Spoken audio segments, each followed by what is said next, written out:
Assalamualaikum warahmatullahi wabarakatuh. Nama saya Muhammad Hendri Cipta Dinata, NIM 19060122 dari Prodi Teknik Industri Asore.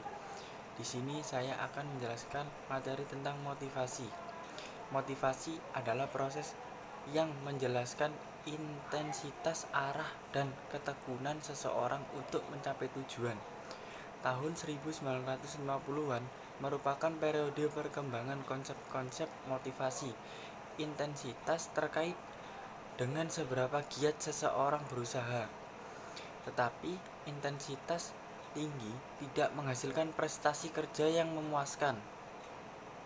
Dan motivasi memiliki beberapa teori yang sering digunakan dalam kehidupan, di antaranya 1.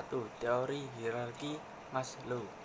Teori hierarki ini dikemukakan oleh seseorang psikolog yang bernama Abraham Maslow pada tahun 1943.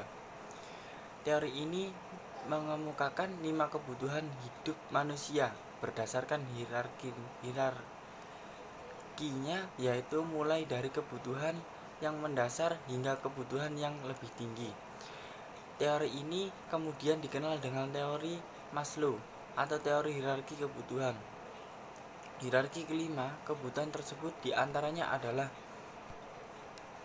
kebutuhan fisiologi, yaitu kebutuhan terhadap makanan, minuman, air, udara, pakaian, dan tempat tinggal, dan kebutuhan untuk bertahan hidup. Kebutuhan fisiologis merupakan kebutuhan yang paling mendasar. Kebutuhan keamanan, yaitu kebutuhan akan rasa aman dari kekerasan baik fisik maupun psikis, seperti lingkungan yang aman, bebas polusi, perlindungan keselamatan dan kesehatan kerja, serta bebas dari ancaman. Kebutuhan sosial, yaitu kebutuhan untuk dicintai dan mencintai. Manusia merupakan makhluk sosial. Setiap orang yang hidup di dunia memerlukan keluarga dan teman. Kebutuhan penghargaan, Maslow mengemukakan bahwa setelah memenuhi kebutuhan fisiologis, keamanan, dan sosial, orang tersebut berharap diakui oleh orang lain, memiliki reputasi, dan percaya diri serta dihargai oleh setiap orang. Kebutuhan aktualisasi. Kebutuhan ini merupakan kebutuhan tertinggi menurut Maslow.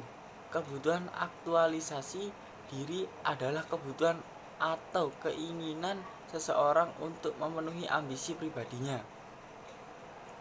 2. Teori ERG Alderfer. Pada tahun 1969, Clayton Alderfer mempublikasikan artikel tentang kebutuhan manusia yang berjudul An Empirical Test of a New Theory of Human Need. Teori tersebut merupakan teori alternatif terhadap teori hierarki Maslow. Teori ini mengemukakan 3 kebutuhan manusia, yaitu kebutuhan eksistensi, yaitu kebutuhan akan pemenuhan faktor fisiologis dan materialistis, termasuk kebutuhan akan rasa aman. Kebutuhan hubungan, yaitu kebutuhan untuk memiliki hubungan dengan orang lain.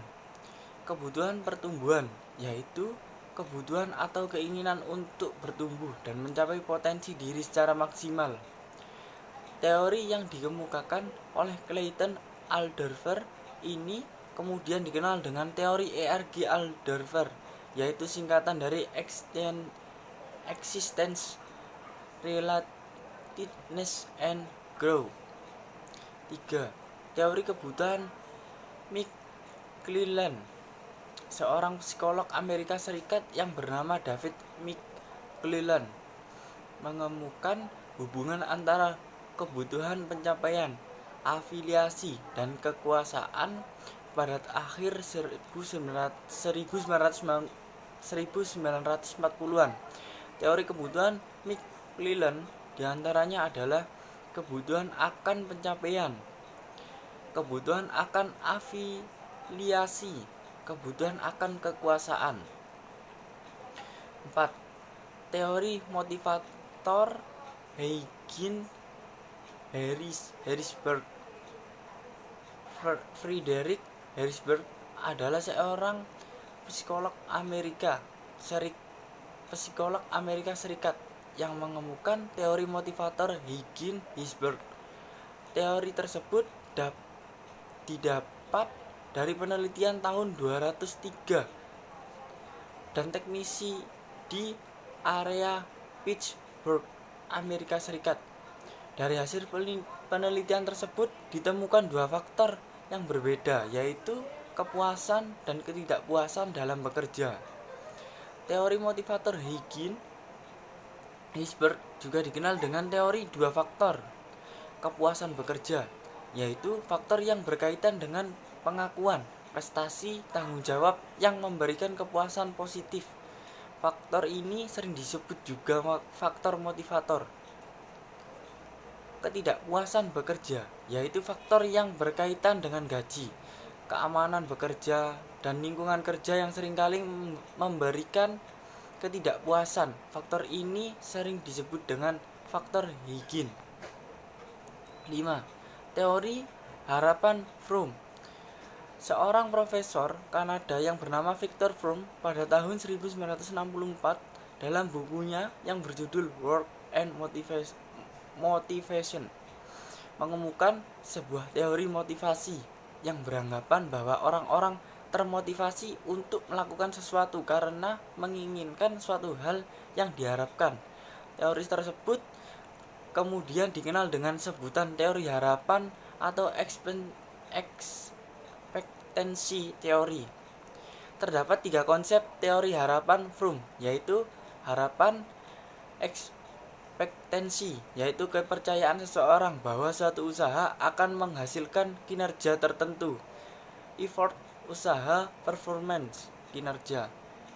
Instrumentally, yaitu kepercayaan seseorang bahwa suatu kinerja akan mendapatkan hasil ketentuan performance kinerja, outcome, hasil. Valence, yaitu mengarah pada nilai positif dan negatif yang dirujuk oleh orang-orang terhadap sebuah hasil. Mungkin sedikit penjelasan dari saya mengenai teori motivasi. Sekian. Wassalamualaikum warahmatullahi wabarakatuh.